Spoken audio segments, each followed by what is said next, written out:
Este es un 2013 BMW 528. Este coche tiene una transmisión automática y un motor con 4 cilindros.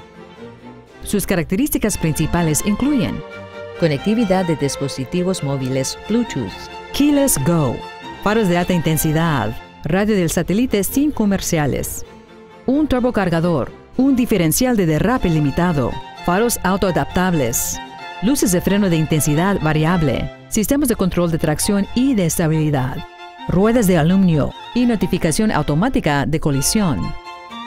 Las siguientes características incluyen también configuración de memoria para las posiciones del asiento del conductor para que pueda recuperar su alineación favorita con solo pulsar un botón, asientos con ajuste eléctrico, un espejo retrovisor electrocromático, un volante con cobertura de piel, bolsas de aire laterales de cortina traseras, neumáticos de alto rendimiento, tecnología de asistencia para los frenos, limpia parabrisas con sensor de lluvia, y este vehículo tiene menos de 38,000 millas.